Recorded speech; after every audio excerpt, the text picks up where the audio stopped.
fadilahnya ilmu berupa ilmu yang paling tinggi, sebab bertalian dengan zat Allah dan sifat-sifatnya, zat dan sifat Rasulnya.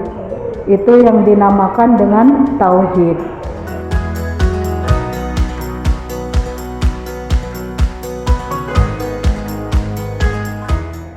Nisbahnya atau kedudukannya adalah segala ilmu agama Islam dan ilmu-ilmu lainnya merupakan cabangnya. Sesungguhnya Allah Subhanahu wa Ta'ala tidak mewajibkan sesuatu yang lebih utama dari ilmu tauhid dan sholat.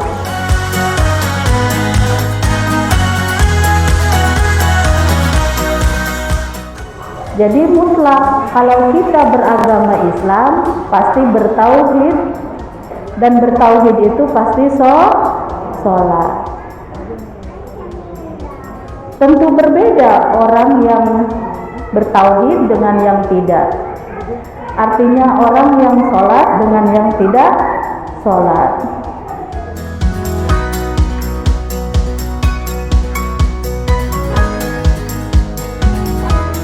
Mencirikan seseorang itu adalah agama Islam yang taat, yang soleh. Terlebih dahulu kita lihat dari sholatnya. Itu hukum zahirnya seperti itu. Gitu. Jadi kalau sholatnya kurang beres, maka tatanan kehidupannya pun kurang beres. Gitu. Itu sudah sunatullah ya.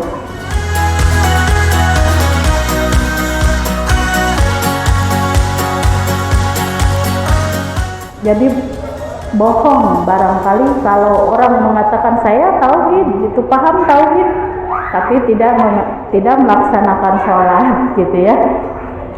Kalau Islam yang sejati berarti sholat.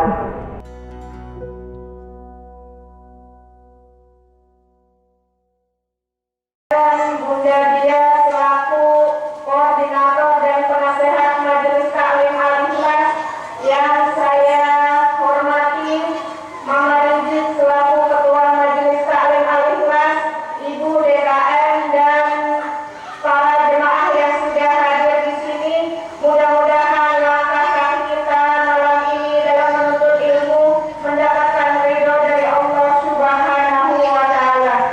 Amin amin ya rabbal alamin. Baik, untuk mempersiapkan waktu, mari kita mulai pengajian malam hari ini dengan membaca Ummul Quran Surah Al-Fatihah bersama-sama. Sari'ullahum al-Fatihah.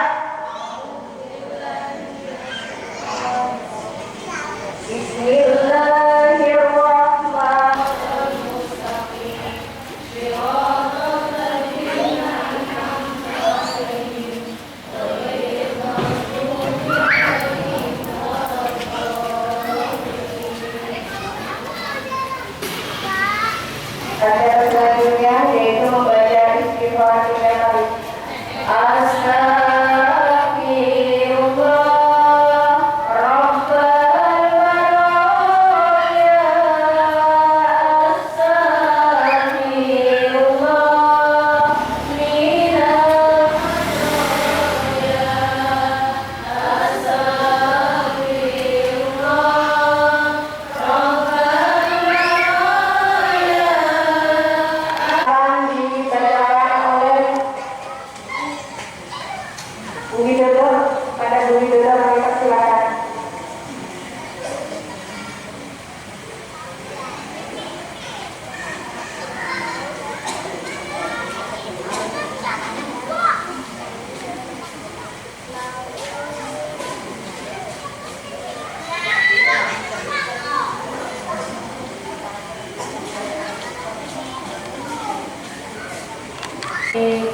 Bismillahirrahmanirrahim.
membaca maupun yang mendengarkan sama-sama mendapatkan pahala dan berkat dari Allah Subhanahu wa Ta'ala. Amin amin ya rabbal alamin. Acara selanjutnya yaitu kajian ide yang akan dipimpin langsung oleh guru kita Ibu Ustazah Surwadan. Kepada beliau waktu dan tempat kami persilakan.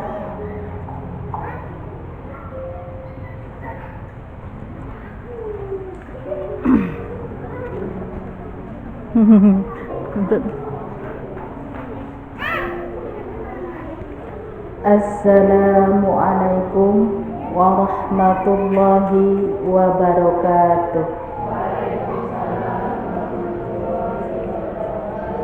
A'udzu billahi minasy syaithanir rajim. Bismillahirrahmanirrahim. Alhamdulillahi rabbil alamin. Ar-Rahmanir Rahim. Maliki yaumiddin. Iyyaka na'budu wa iyyaka nasta'in. Ihdinas siratal mustaqim. Siratal ladzina an'amta 'alaihim ghairil maghdubi 'alaihim waladdallin.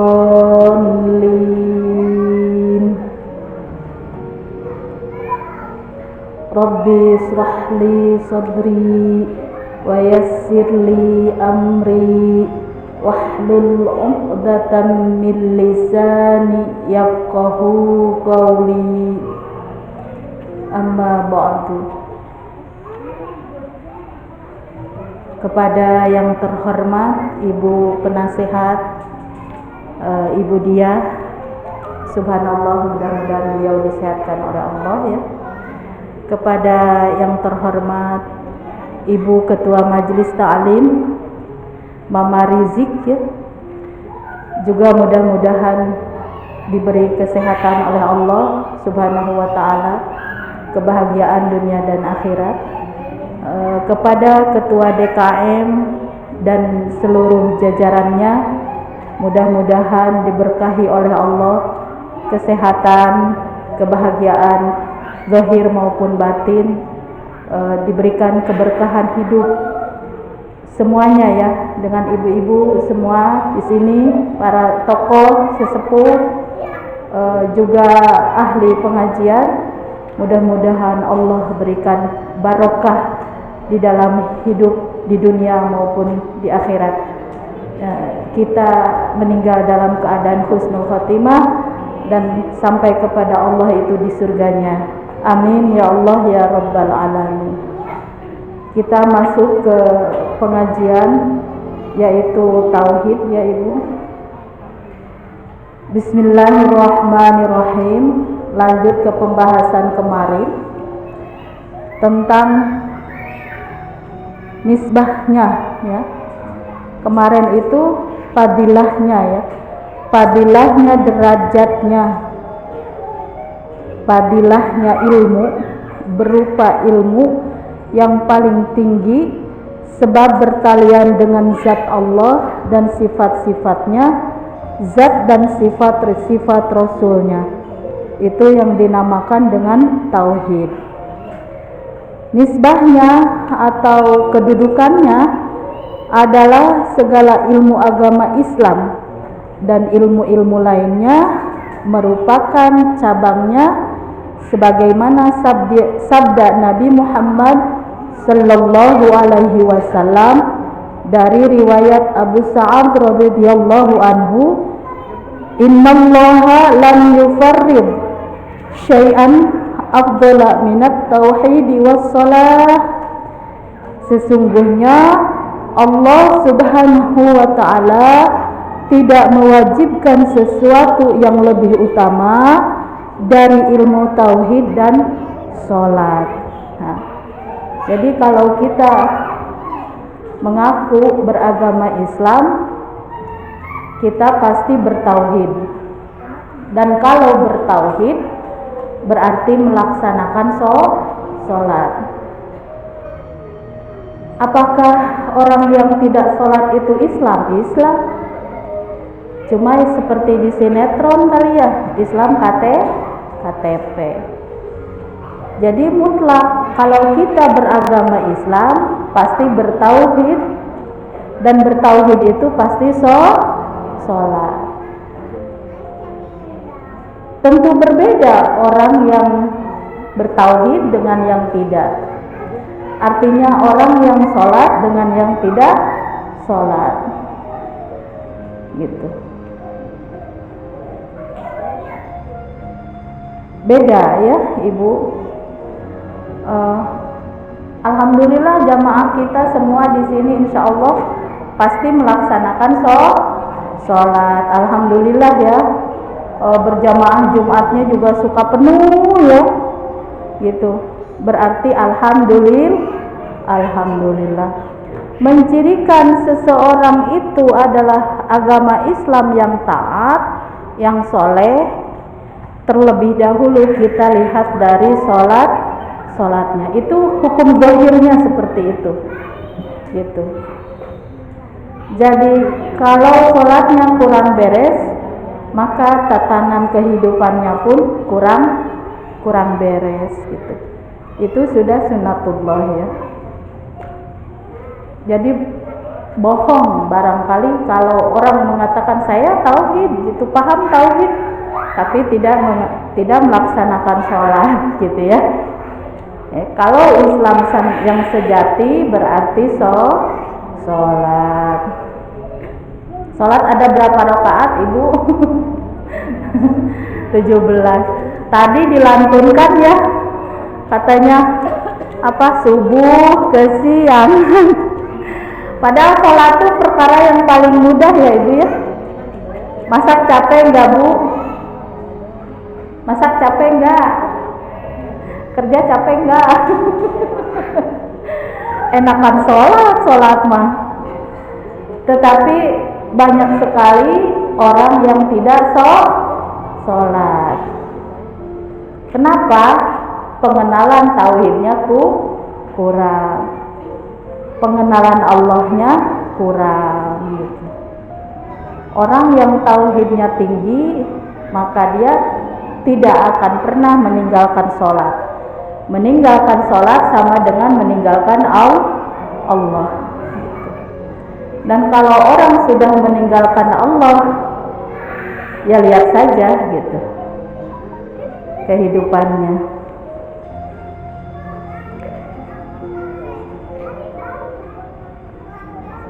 Wa ilahukum ilahu wahidun la ilaha illa huwar rahmanur rahim. Dan Tuhan kamu adalah Tuhan yang Maha Esa. Tidak ada Tuhan selain Dia yang Maha Pengasih dan Maha Penyayang. Itu dalil tentang tauhid. Jadi sungguh Allah itu Maha Penyayang ya Ibu. Maha Penyayang, Maha Pengasih. Dan kejadian kemarin di Cianjur itu sesungguhnya sayangnya Allah kepada umatnya. Karena kalau ditimpakan di dalam nanti di akhirat, maka lebih berat hukumannya. Maka Allah timpakan di dunia. Jadi berbahagialah, ibarat di diskon mah nanti hukuman di akhiratnya itu didiskon gitu. Karena kamu di dunia ada musibah, saya berikan musibah, kamu ikhlas menjalaninya, maka resiko hukuman di akhirat Allah kurangin gitu. Apabila seandainya orangnya durhaka gitu. Tetapi kalau orangnya tidak durhaka, soleh, ya berarti surga bagiannya langsung, insya Allah. Orang yang meninggal dalam keadaan kemarin itu ya gempa, tapi meninggalnya dalam keadaan beriman kepada Allah, itu yang tahu hanya Allah kemarin itu. Bagaimana di akhir hayatnya masing-masing mayat ini. Dan apabila meninggalnya dalam keadaan ikhlas kepada Allah, maka syahid, surgalah bagiannya. Tetapi apabila meninggalnya dalam keadaan tidak menerima qada dan qadar dari Allah, ya penyesalan yang sangat panjang ya gitu. Jadi musibah yang kemarin itu disikapi kepada tauhid, Ibu. Kalau disikapi kepada tauhid, maka kita akan kembali kepada Allah, akan merenunginya, muhasabah diri ya gitu. Dan sesungguhnya akan ada titik balik biasanya. Apabila orang yang tadinya kurang berimannya mungkin akan semakin beriman, bertambah gitu. Orang yang sudah yakin dengan keimanannya tambah yakin keimanannya. Insya Allah. Disebut ilmu tauhid sebab yang dibahas kebanyakan mengenai keesaan Allah. Padahal ilmu ini meliputi bermacam-macam masalah keimanan seperti kerasulan dan lain-lainnya. Ilmu tauhid juga disebut ilmu aqaid. Bermacam-macam perkara yang wajib diiktikadkan atau ilmu kalam sebab membutuhkan banyak pembicaraan atau pembahasan karena bersifat gaib dan banyak orang berbeda pendapat mengenai ilmu ini. Jadi kalau kita sendiri tidak boleh terjebak dengan perbedaannya ya Ibu, tetapi fokuskan saja. Allah itu memang maha gaib, tetapi wajib diibadahi, wajib diimani.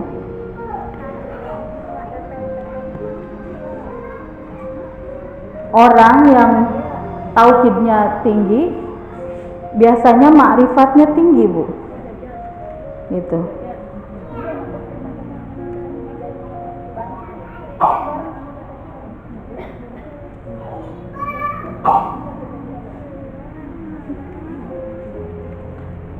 Dalam khutbahnya karya Habib Thohir bin Husain disebutkan sebagai berikut: Fa'lamu ayyuhal ikhwanu annal asla wal asasu huwa ma'rifatul ma'budi qoblal ibadati wa dzalika haqiqatu makna syahadahnya.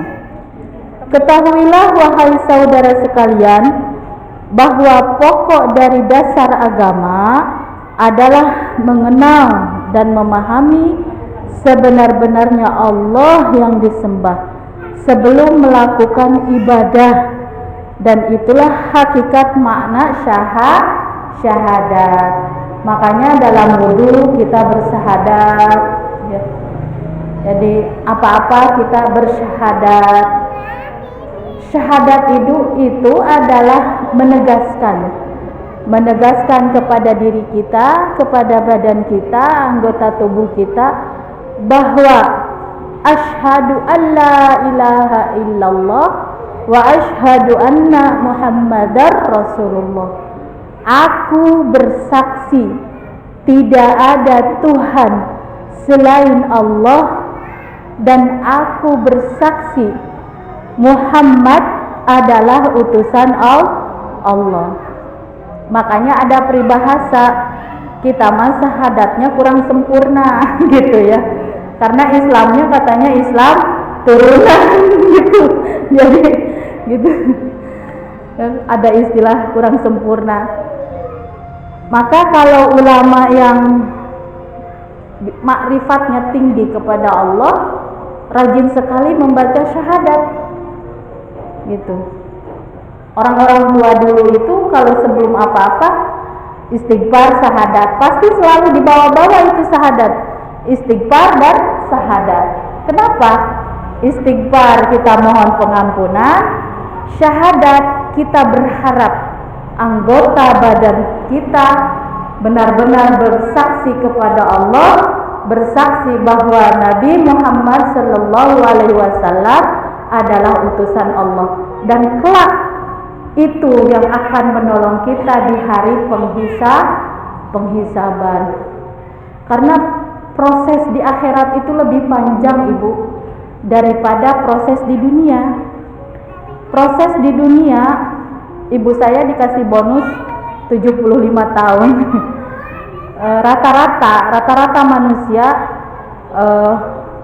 70 tahun tuh udah langka ya, 70, 80, 90 tuh udah langka gitu. Rata-rata manusia 65 tahun. Rasulullah sendiri 63 tahun. Itu di dunia 63 tahun.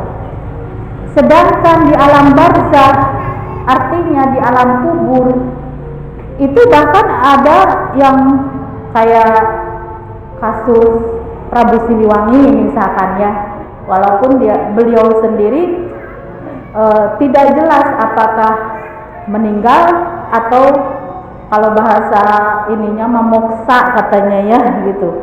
Itu sudah ribuan tahun. Berarti alam barzakh betapa lamanya ya Ibu ya. Gitu. Ditemukan makam di Sangyang di Jalan Prabu Kian Santang 4.500 tahun. Terus ditemukan juga makam di Cadas 2.600 tahun. Bayangkan coba Ibu, di kuburan beribu-ribu tahun. Sedangkan menunggu itu perkara yang paling menjemukan. Nah, kembali ke tauhid. Allah memberikan dispensasi apabila perbuatan orang itu di dunianya baik, menjalankan agama Islam secara baik, kafah ya. Maka di alam barzakh ini ibarat persinggahan. Nah, ibarat kita mau pergi haji, kalau zaman dulu tuh, nah sekarang karena ada corona ya, ada istilah karantina. Nah, alam barzakh ini karantina Bu, sebelum hari kiamat. Nanti dibangunkan pada hari kiamat, dan setelah hari kiamat manusia dibangunkan kembali, ada pada masyhar. Prosesnya panjang. Nah, tempat karantina inilah apabila orang soleh, orang baik, Allah tempatkan ibarat di hotel itu, hotel VIP Bu, bebas, ruhnya itu diberi kebebasan oleh Allah. Silahkan kamu tengok anak cucu kamu gitu. Itu bagi orang yang beramal soleh, sholatnya bagus, hablum minan nasnya bagus, hablum minallahnya bagus ya gitu. Dan seandainya di dunianya menjadi seorang pemimpin, seorang pengajar atau sebagai sosialis yang bagus gitu ya, maka Allah tempatkan di alam barzakh pun beliau menjadi seorang yang bagus, seorang yang memimpin. Alam barzakh ini persinggahan ya, sebelum hari kiamat. Sudah di alam barzakh pun ciri-ciri lamun kata Sunda mah pisurgaeun udah nampak gitu di alam barzakhnya ya. Dan sebaliknya, apabila amal kita kurang bagus, maka alam barzakhnya pun, tempat persinggahannya pun, wallahu a'lam bis-shawab gitu. Tapi mudah-mudahan tetap Allah berikan dispensasi, yaitu doa anak soleh. Makanya kenapa kita harus rajin baca doa arwah, kenapa kita harus rajin doa ibu bapak, terangkat insya Allah. Walaupun orang tua kita masa lalunya belum mengenal sholat, selalu kita doakan, insya Allah akan diangkat derajatnya, dijamin. Doa anak soleh mampu merubah keadaan almarhum orang tua kita, leluhur kita di dalam kubur. Insya Allah, jangan pernah putus asa. Makanya suka ada istilah yasinan ya, haulan, insya Allah nyampe gitu. Dan doa setiap habis sholat tuh Bu ya, jangan disepelekan itu. Allahumma gfirli dzunubi wa liwalidayya warhamhu ma kama rabbayani shaghira. Jika kita rajin mendoakan orang tua kita, insya Allah anak kita akan membalas kebaikan kita, kita pun akan didoakan oleh anak-anak kita. Dan insya Allah ruh pun akan berbalik mendoakan. Ketika kita rajin mendoakan ruh ibu bapak kita, leluhur kita, maka mereka pun berbalik akan mendoakan kita. Ya Allah, mudah-mudahan anak hamba menjadi orang yang baik, anak hamba sehat gitu, kehidupannya bagus gitu. Berbalik mendoakan kita, insya Allah. Coba ibu beda orang yang rajin berdoa, itu kekuatan mentalnya, kekuatan imannya berbeda dengan orang yang kurang gitu ya. Ya udah. Kalau bahasa orang tua dulu mah udah makanya muterin tasbih aja katanya gitu ya. Sebenarnya jari kita memegang tasbih dengan membaca kalimat-kalimat tauhid seperti astagfirullah, subhanallah, alhamdulillah, itu anggota badan kita, pori-pori kita bersaksi nih. Makanya suka ada istilah ada makam yang digali 20 tahun tapi makamnya tidak rusak gitu. Suka ada tuh. Itu bukti Allah mengistimewakan orang yang rajin beribadah gitu. Jadi kalau sudah mulut kita tauhid, hati kita tauhid, maka anggota tubuh kita pun akan tauhid. Artinya apa? Sel-sel tubuh kita di mikroskop deh, maka sel-sel tersebut itu saling berkaitan antara la ilaha illallah Muhammadur Rasulullah, antara asyhadu an la ilaha illallah wa asyhadu anna Muhammadar Rasulullah, dan Allah dan Muhammad. Sel-sel tubuh kita itu makanya ada istilah disebut ma'rifat ya.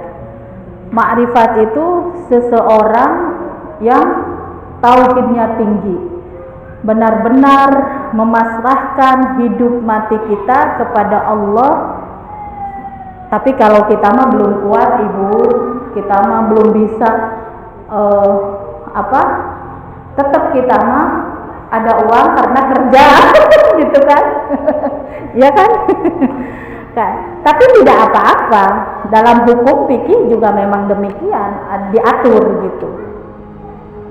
Sebelum Imam Ghazali, pembuat kitab Ihya Ulumuddin, beliau seorang yang rektor, seorang yang kaya raya, seorang yang beliau yang memegang, yang pertama merumuskan pembuatan sekolah Al-Azhar. Beliau yang pertama itu, beliau yang menjadi rektor pertama di Al-Azhar Mesir itu. Beliau tarik, karena ilmu saya tinggi, kamu mampu menggaji saya berapa? Beliau mentarik gaji beliau tinggi. Pada masa itu 20 juta kalau uang rupiah, kalau uang Mesir berapa gitu. Kalau uang rupiah pada masa itu beliau sudah mentarik gaji beliau itu 20 juta. Boleh, sah. Pemikiran beliau dibayar, kecerdasan beliau dibayar, boleh, sah. Gitu. Dalam fikih boleh, karena kenyataan hidup harus makan, harus minum. Ilmu kita, nih saya nulis buku, saya jual, boleh. Gitu. Secara fikih boleh. Tetapi kalau sudah menemukan makomnya, nah, kala itu Imam Ghazali luar biasa, beliau ahli ibadah, pembuat kitab-kitab, perumusan kitab-kitab, kecerdasannya beliau tuangkan. Ya salah satunya itu di Fakultas Al-Azhar itu. Tiba-tiba beliau merenung, buat apa ini harta, buat apa kedudukan. Beliau ahli debat, Bu. Kalau debat selalu menang, beliau debat selalu menang. Tetapi pada akhirnya beliau menemukan makomnya, beliau tanggalkan segala jubah kebesarannya, beliau berkelana tanpa apapun. Beliau bertobat kepada Allah, tetapi justru dengan seperti itu kemasyhuran beliau semakin berlipat-lipat ganda.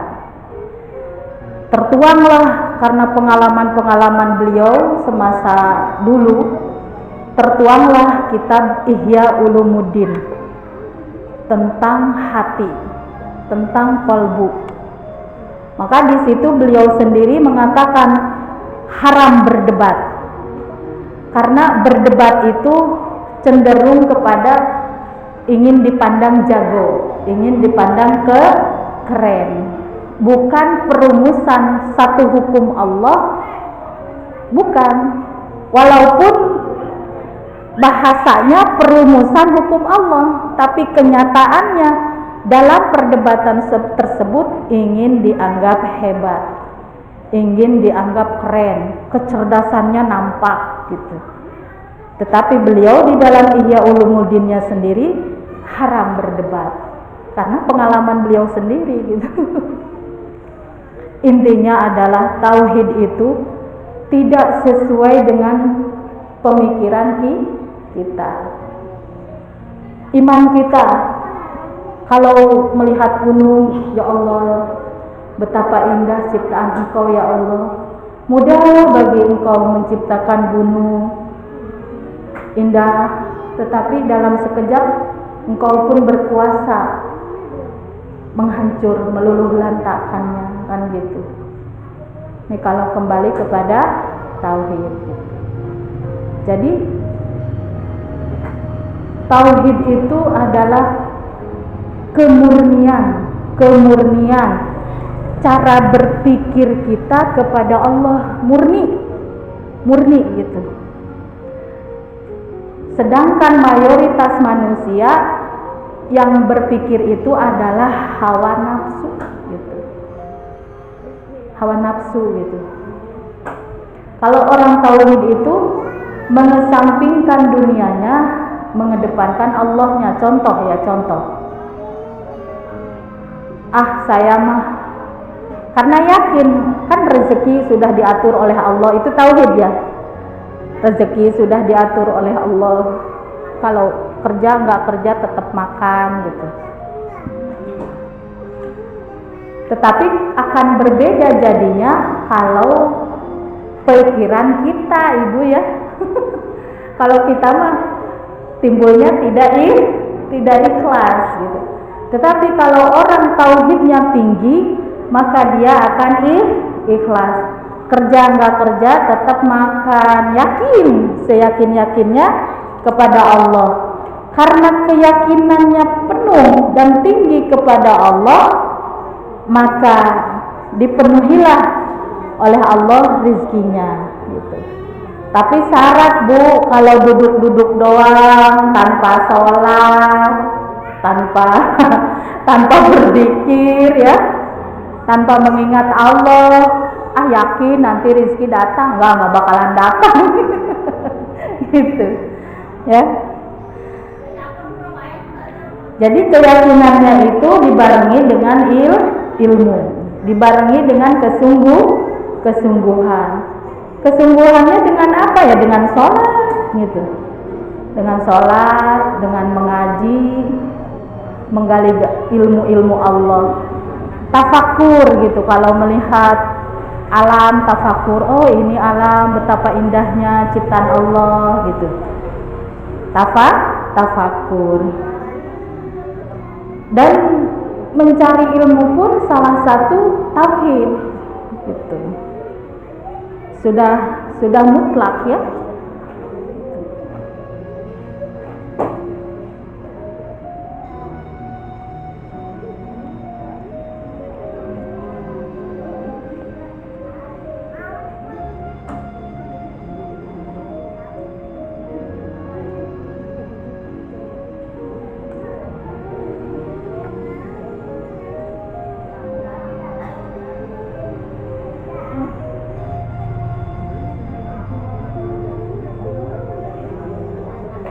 pengambilannya dari dalil-dalil menurut penyelidikan akal atau akli dan dalil nakli, yaitu berdasarkan Quran. Jadi tauhid itu tidak lepas dari Al-Quran. Al-Quran ini tauhid gitu. Jika seseorang membaca Al-Quran dan mempelajari Al-Quran, maka tauhid seseorang itu akan tinggi gitu. Jadi orang yang rajin membaca Al-Quran, apalagi memahami artinya, ya, maka kedudukannya sangat tinggi di mata Allah. Maka akalnya di atas rata-rata gitu. Iya Bu, orang kan semua keilmuan, semua cara hidup kita, penemuan-penemuan kedokteran, sains, teknologi itu ditemukan dari Al-Quran, dari hadis. Tentu siapa? Orang-orang pinter, ulama-ulama yang pinter, yang kafah gitu, yang soleh gitu. Salah satunya yaitu kita Banten punya Syekh Nawawi Al-Bantani, ya. Kalau di sana di Timur Tengah Syekh Muhammad Al-Ghazali. Banyak ulama-ulama internasional yang diakui oleh dunia, walaupun ketika hidup mereka tidak dihargai oleh orang luar negeri, malah istilahnya dimusuhi, ya. Kenapa ulama-ulama itu dimusuhi? Karena pemahaman Al-Quran, pemahaman Islamnya sangat tinggi. Dan kalau pemahaman Islamnya sangat tinggi, maka akan jujur dengan tatanan kehidupan, maka akan tercipta keadilan yang disebut baldatun thayyibatun wa rabbun ghafur. Jadi mustahil orang yang tidak menjalankan hukum Al-Quran bisa memimpin dunia, yang ada malah kerusakan. Sekarang kita hanya bisa perbanyak doa, ya Bu, ya. Dengan kejadian-kejadian seperti sekarang ini, mari kita banyak-banyak berdoa, ya Ibu, ya, gitu, supaya diri kita pribadi diselamatkan oleh Allah, turunan kita diselamatkan oleh Allah. Amin ya Allah ya Rabbal Alamin. Bagaimana Bu? Udah jam berapa?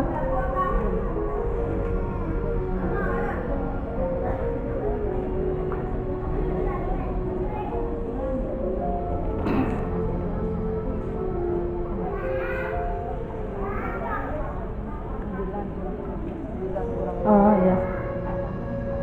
Bagaimana, ada yang mau ditanyakan gak Ibu? Tadi kita lanjut ke masalah ruh, ya, ke masalah ruh, perjalanan ruh kita tadi, yang amal soleh itu, maka kita akan ditempatkan di tempat yang bagus, barzakh, alam barzakh, ya. Kalau istilah kita ini karantina, ya, karantina sebelum hari kiamat tiba, maka kita akan disimpan atau ditaruh disinggahkan gitu, ya, di rumah singgah gitu.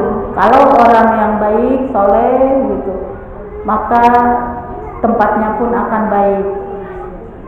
Nah Ibu, saya ingin sampaikan bahwa apabila kita mendoakan orang tua Yasin, satu huruf saja mendoakan orang tua, maka Allah ciptakan istana satu untuk orang tua kita. Maka ketika kita Yasin, satu huruf itu Bu, sedangkan dalam Yasin itu berapa huruf Bu? banyak, 83 ya. 83 ayat. 83 ayat itu berapa ratus huruf? Maka Allah akan buatkan istana. Nah itu, insya Allah kalau kita rajin mendoakan orang tua, maka persinggahannya orang tua kita seperti tinggal di istana. Gitu. Yakin, insya Allah. Dan generasi kita pun akan menjadi generasi yang soleh, generasi yang bermanfaat. Jadi luar biasanya Al-Quran itu luar biasa. Kita baca untuk ruh ya, tetapi kebaikannya pun kepada yang hidup. Tidak hanya kebaikannya sampai kepada ruh, tetapi kepada yang hidup pun sampai. Itu yang disebut dengan barokah. Ibu, alhamdulillah kita pun termasuk barokah. Kenapa? Gaji suami 3 juta, pengeluaran mah 10 juta, Ibu. Bener gak sih? Ini mah contohnya ya. Gaji 10 juta, pengeluaran mah 90 juta. Betul gak? Barokah. Kita nggak ngerti antara pemasukan dan pengeluaran, gedean pengeluaran. Dari mana itu? Dari Allah. Barokah, yakin. Apalagi kalau diisi oleh kita dengan rajin sholat, rajin mengaji, rajin silaturahmi dengan saudara-saudara. Gitu. Rajin berdiskusi yang baik-baik, nanya kabar, senyum, itu sudah pahalanya luar biasa. Jadi pada intinya bahasan tauhid ini adalah keesaan kepada Allah, keyakinan kepada Allah, iktikad baik kita kepada Allah. Salah satu rahmatnya Allah maka dibuktikan dengan masalah ruh ini, gitu. Apabila kita rajin mendoakan orang tua kita, maka insya Allah yang tadinya, makanya kan di dalam doanya juga ya darojati kan gitu ya, ada tuh doa tahlil darojati. Itu kan maksudnya supaya arwah ini diangkat derajatnya oleh Allah, dan pasti diangkat derajatnya oleh Allah. Di dalam surah Yasin ayat hampir akhir, innama amruhu idza arada syai'an ayyaqula lahu kun fayakun. Jadi bagi Allah mah mudah gitu. Jadi mulai dari sekarang iktikadkan kita berbakti kepada orang tua kita, leluhur kita dengan mendoakannya. Dan doa itu tidak hanya nyampe kepada ruh, tetapi menyinari diri kita sendiri yang membacanya. Jadi yang membacanya dapat barokah, arwah pun dapat derajat di sisi Allah, dibangunkan istana oleh Allah. Mau ya Bu ya, ruh orang tua kita kalau masih hidup doanya ila jasadi.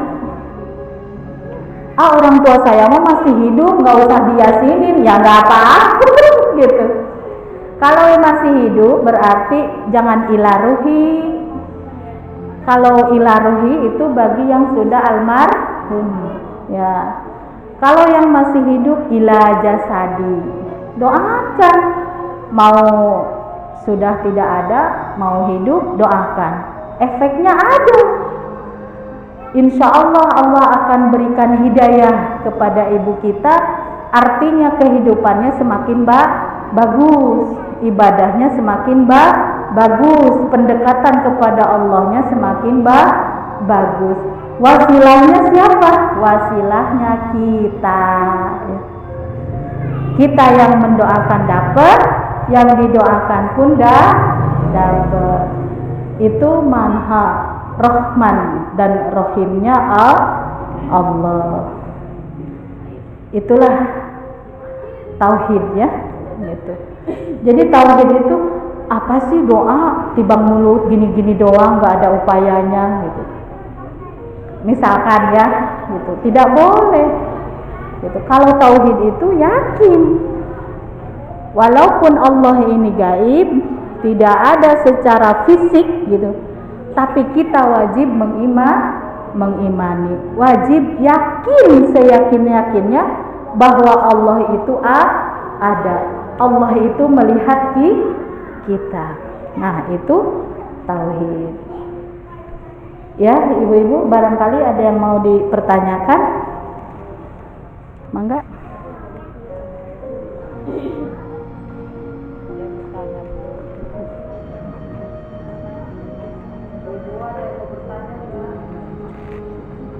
Kalau nggak ada mah tutup aja kali ya.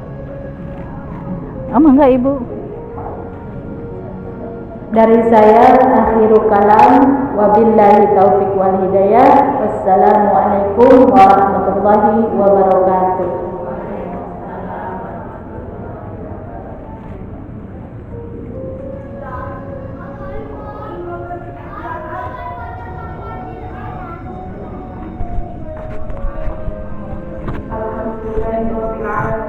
Terima kasih banyak kepada Ibu sekalian keluarga yang senantiasa dengan keikhlasannya membimbing kita semua di